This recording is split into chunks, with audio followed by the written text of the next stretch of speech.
پھر اب اللہ تبارک و تعالیٰ اپنا تعارف بیان فرما رہا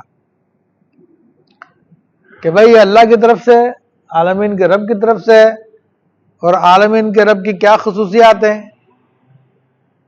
تو فرمایا کہ اللہ الذی خلق السماوات والارض، کہ اللہ تو وہ ذات ہے کہ جس نے آسمانوں کو اور زمین کو پیدا کیا، ہما بینہما فی ستۃ ایام، اور آسمان و زمین کے بیچ میں جو کچھ ہے ان کو 6 دن میں پیدا کیا۔ تو اب یہ اللہ تبارک و تعالیٰ نے اس آیت طیبہ کے مطابق آسمانوں اور زمین کو 6 دن میں پیدا فرمایا۔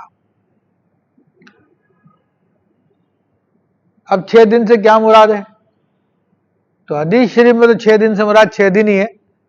باقاعدہ نبی علیہ السلام کی ایک حدیث شریف میں بتایا کہ ہفتے کے دن فلاں چیز کو پیدا کیا، اتوار کے دن فلاں چیز کو، پیر کے دن فلاں کو، منگل کے دن فلاں کو، بدھ کے دن فلاں کو، جمعرات کے دن فلاں کو، اور جمعے کے دن فلاں کو پیدا کیا۔ آدم علیہ السلام کو جمعے کے دن پیدا فرمایا، عصر اور مغرب کے درمیانی ٹائم میں۔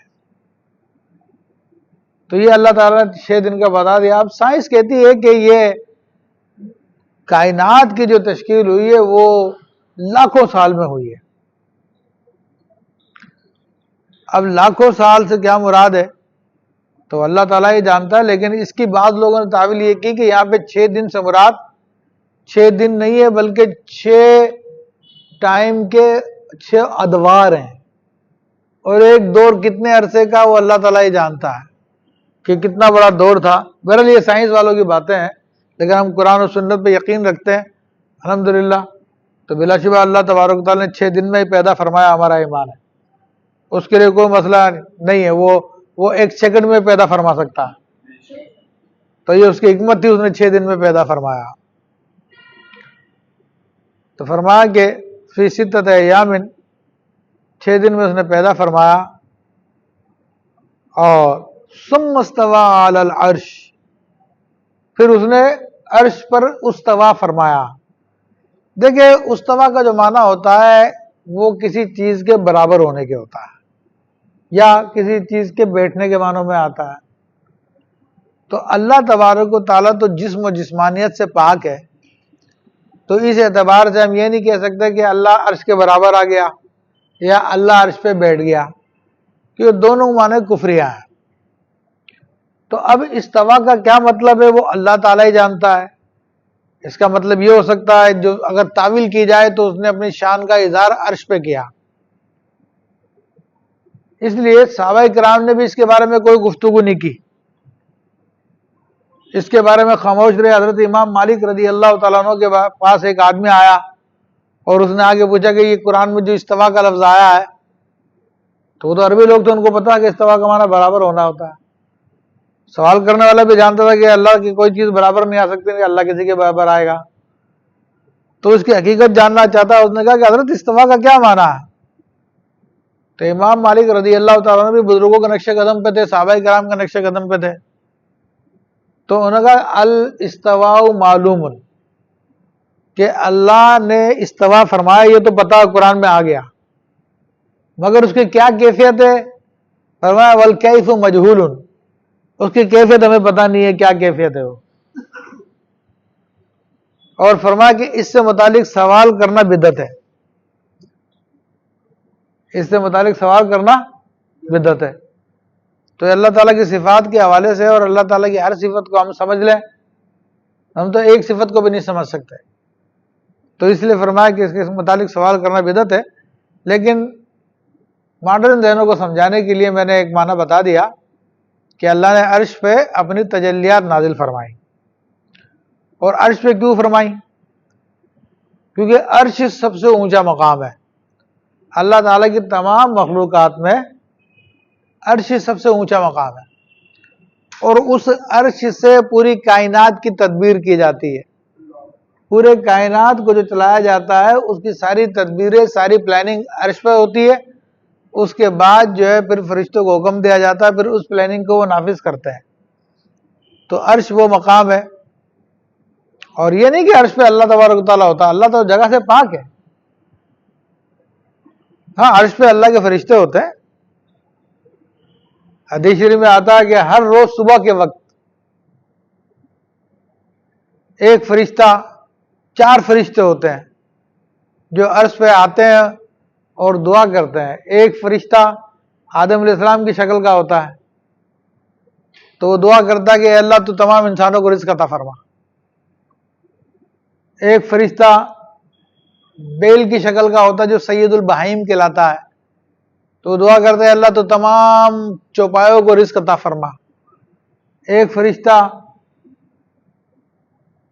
پرندے کی شکل میں ہوتا ہے یعنی گدھ کی شکل میں، نسر، یہ بڑا پرندہ ہے اور وہ دعا کرتا ہے کہ اللہ تو تمام پرندوں کو غذا عطا فرما. اور ایک پرندہ درندے کی صورت میں ہوتا ہے، شیر کی صورت میں، تو وہ دعا کرتا ہے اللہ تو تمام درندوں کو رزق عطا فرما. تو عرش اللہ کے لیے نہیں، اللہ تو جگہ سے پاک ہے، یہ اللہ کی مخلوق کے لیے عرش ہے. اور یہ نبی علیہ الصلوۃ والسلام کا تخت ہے. جب قیامت کے دن آپ کا تخت عرش پہ لگایا جائے گا، نبی علیہ الصلوۃ والسلام کا تخت. تو اللہ جو ہے جگہ سے پاک ہے. یہ بات میں نے وضاحت کر دی. فرمایا کہ ما لکم من دونہ من ولی ولا شفیع. تو اللہ تو وہ ہے کہ جس نے آسمانوں کو اور زمین کو 6 دن میں پیدا کیا، پھر اسے اپنی شان کے مطابق استوا فرمایا. تو تم لوگ اللہ کی مخالفت کر رہے ہو، اللہ کے قرآن کی مخالفت کر رہے ہو. تو سن لو، ما لکم من دونہ من ولی ولا شفیع.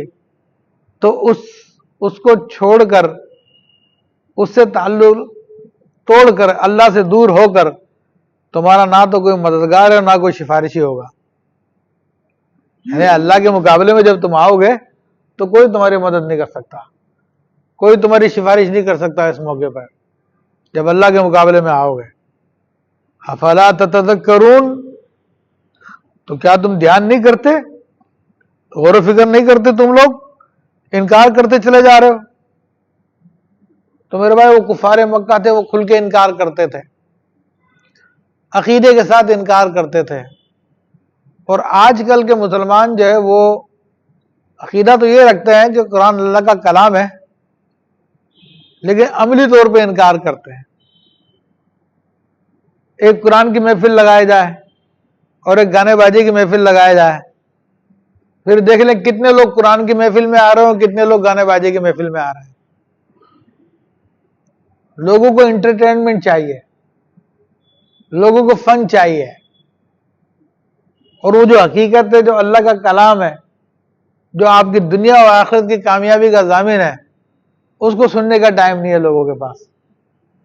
لوگ بزی ہو جاتے ہیں، ٹائم شارٹ ہو جاتا ہے ان کے پاس. تو یہ ساری کی ساری بدنصیبی کی باتیں اور کفار کے نقش قدم پہ چلنا ہے. لیکن بہرحال یہ اللہ تعالیٰ کا خاص کلام ہے، پاکیزہ دلوں کے لیے ہوتا ہے. یا جن دلوں کو اللہ تعالیٰ پاک کرنے کا ارادہ رکھتا ہے تو ان کو پھر اس محفل میں بھیج دیتا ہے، قرآن کی محفل میں بھیج دیتا ہے، تو ان کے دل پاک ہو جاتے ہیں، وہ اللہ کا قرب حاصل کر لیتے ہیں. سمجھ رہے بات؟ اور جن کا ارادہ نہیں کرتا اللہ تبارک تعالیٰ، وہ دور ہی رہتے ہیں، محروم رکھے جاتے ہیں وہ. تو آج جو قرآن کے سیکھنے میں آپ ٹائم خرچ کر رہے ہیں میرے بھائیوں، جبکہ آپ جیسے دیگر حضرات اپنی دنیا داری کے کاموں میں لگے ہوئے ہیں، کسی کو کوئی مصروفیت ہے، کسی کو کوئی مصروفیت ہے، کوئی بلا مصروفیت ہی گھر پہ بیٹھا ہوا پڑا ہوا ہے، حالانکہ اس کو پتا کہ قرآن کی محفل ہو رہی ہے، قرآن کا معنی بیان کیا جا رہا ہے. تو اللہ تبارک و تعالیٰ آپ کو جس قدر عظیم ثواب عطا فرمائے گا تو آپ خود دیکھ کر بھی حیران رہ جائیں گے کہ یہ اس کام سے بڑا کوئی ثواب نہیں ہے. اور پھر جو لوگ آج سستی کے اندر اپنے گھروں میں بیٹھے ہوئے دیگر کاموں میں لگے ہوئے ہیں، وہ کل بروز قیامت افسوس کریں گے، ارے یہ محفل تو ہمارے سامنے ہوا کرتی تھی، ارے ہم تو ایسے ہی منہ موڑ کے چلے جایا کرتے تھے. لیکن اب پچھتانے کا کوئی فائدہ نہیں، یہ دنیا ہے، اس کے اندر آپ کو موقع دیا گیا ہے کہ اپنے ٹائم کی یوٹیلائز کر لو، اپنے ٹائم کو قیمتی بنا لو، اور اللہ تعالیٰ سمجھنے کی توفیق عطا فرمائے. فرمائے کہ یدبر الامر من السماء الى الارض، وہ کام کی تدبیر فرماتا ہے آسمان سے زمین تک. یعنی آسمان سے لے کے زمین تک جتنی بھی مخلوقات ہے اور اس کے اندر کیا کیا کام ہونے ہیں اور کیا کیا نہیں ہونے ہیں، ان سب کی پلاننگ اللہ تبارک و تعالیٰ ہی کرتا ہے. سمجھ رہے میرے بھائیو؟ تو پلاننگ کر کے فرشتوں کو حکم دے دیا جاتا ہے کہ اب اس کام کو نافذ کرو، اور فرشتے اس کام کو نافذ کرنے کے لیے زمین پر آتے ہیں. تو یہ اللہ تبارک و تعالیٰ نے جو فرمایا وہ تدبیریں کرتا ہے. دیکھو اللہ تو تدبیریں کر چکا ہے اور وہ سب کچھ لوح محفوظ میں موجود ہے. یہاں پہ فرشتوں کی طرف اشارہ کیا جا رہا ہے کہ لوح محفوظ سے ان کو آرڈر دیا جاتا ہے جاؤ آئندہ کیا کرنا وہاں سے دیکھو. وہ دیکھنے کے بعد پھر فرشتے آ کر اللہ کے حکم سے چکے کر رہے ہوتے ہیں سارے کے سارے کام. تو پھر وہ اللہ نے ان کو اپنی طرف منسوب کیا کہ یعنی اللہ کرتا سارے کام، اور بے شک کرنے والا اللہ تبارک و تعالیٰ ہی ہے. فرشتے تو اس کے بندے ہیں، اس کے حکم سے کرتے ہیں. چاہے تو خود بھی کر سکتا ہے، جیسے کہ بادشاہ ہوتا ہے، اس کو پانی پینا ہوتا ہے تو خود جا کے پانی گلاس بھر کے نہیں پیتا. خادم ہوتے ہیں اس کام کے لیے، اس کے جوتے اتارنے کے لیے الگ خادم ہوتے ہیں. ٹھیک ہے نا، ہر کام کے اس کے الگ خادم ہوتے ہیں. کیا بادشاہ پانی نہیں پی سکتا؟ کیا بادشاہ اپنے جوتے نہیں اتار سکتا؟ اتار سکتا ہے، لیکن اس کے پروٹوکول ہے بادشاہ کے. تو ایسے اللہ تبارک و تعالیٰ تمام کام کر سکتا ہے، لیکن اس نے اپنے خادم ہے، یہ نورانی خادم فرشتے ہوتے ہیں، ان کے ذریعے سارے کے سارے عالم کو وہ چلاتا ہے. فرمایا کہ یدبر الامر من السماء الی الارض، کہ وہ تدبیر فرماتا ہے کام کی آسمان سے زمین تک. ثم یعرج الیہ فی یوم کان مقدارہ الف سنۃ مما تعدون، کہ وہ کاموں کی تدبیر فرماتا ہے. پھر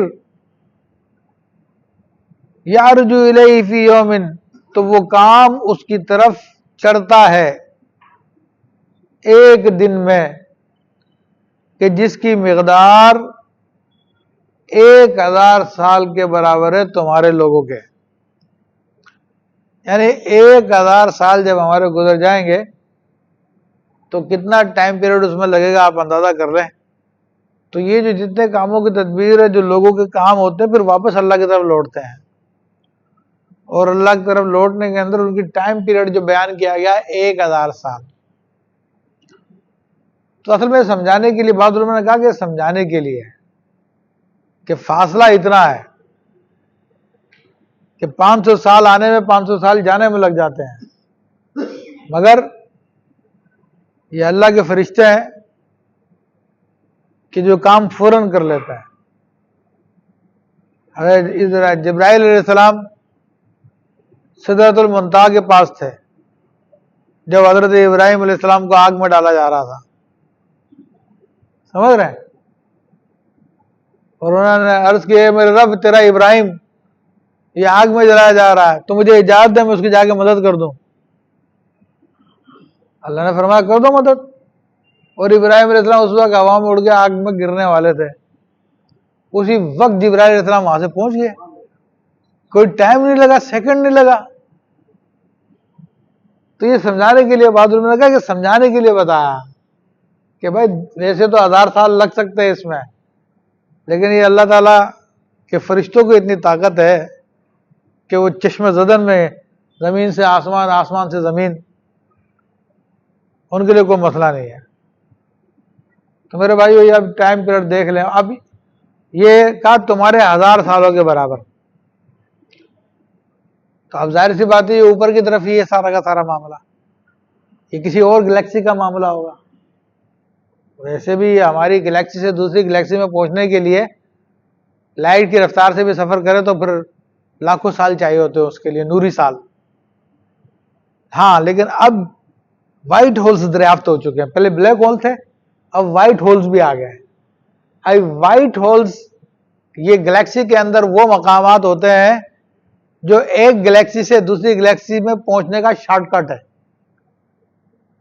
ویسے ایک گلیکسی سے دوسری گلیکسی میں پہنچنے کے لیے لائٹ کی رفتار سے سفر کریں تو اس میں لاکھوں نوری سال لگتے ہیں، لیکن یہ شارٹ کٹ ایسے ہیں کہ بہت کم ٹائم میں بندہ دوسری گلیکسی میں پہنچ جاتا ہے. تو یہ تو انسانوں کو پتا چلا ہے، اب اللہ کے فرشتوں کو کیا کیا نہیں پتا ہوگا، وہ کس طرح جانا کس طرح سے آنا سب ان کو پتا ہے. سمجھ رہے ہیں بات؟ تو بہرحال یہ اللہ تعالیٰ کی قدرت ہے، سبحان اللہ.